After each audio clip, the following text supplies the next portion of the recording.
বান্দা যখন সেজদা দেয় তো আল্লাহ তাআলা ওই বান্দা মহব্বত করে পিঠে মাথায় কুদরতি ভাবে আল্লাহ যেন হাত বুলায়, হাত বুলায়, আল্লাহ যেন মায়া করে, আদর করে। আনিস আসছো না, আমাকে সেজদা দিলা, আচ্ছা উঠো, ইরফা রাসাক, তোলো মাথা তোলো, বসো। তো বান্দা বসে, তো আল্লাহ তাআলা বলে আচ্ছা তো আর কিছু বলবা? তো বান্দা বলে আত্তাহিয়াতু লিল্লাহ ওয়াসসালাওয়াতু ওয়াত-তাইয়্যিবাত। আল্লাহ বলে আচ্ছা আমার প্রশংসা করছো, ঠিক আছে, খুশি হলাম, আর কিছু? তো বান্দা এবার বলে আল্লাহুম্মা সাল্লি আলা মুহাম্মদ ওয়া আলা আলি মুহাম্মদ, মানে পুরাটা আর কি।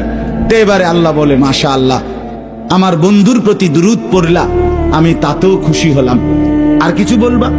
তো এবার বান্দা বলে রব্বুল আলামিন, সেজদা দিয়ে আপনার কাছে আসলাম, আপনার প্রশংসা, আপনার বন্ধুর প্রশংসা করে আপনার খুশি অর্জন করলাম।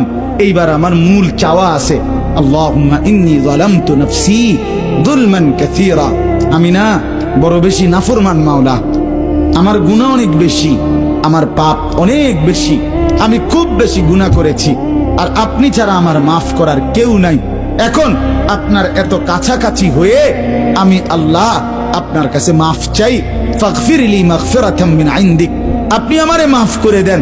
খোদার কসম, রব্বুল আলামিন বলে দরজায় দাঁড়িয়েও যদি কোনো দুনিয়ার কারো কাছে, কোনো ব্যক্তির দাতার কাছে, দুনিয়ার কোনো দানশীলের কাছে দুয়ারে দাঁড়িয়েও যদি কেউ হাত পাতে, সে তো তাকে ফিরায় দেয় না।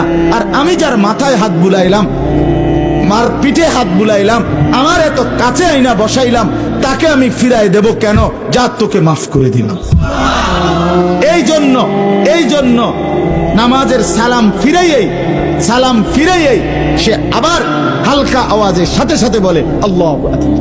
মানে কি আল্লাহু আকবার? অর্থ হইল ভাই সাহেব আল্লাহু আকবার, আমার আল্লাহ বড়, আমার আল্লাহ আমারে মাফ করে দিছে।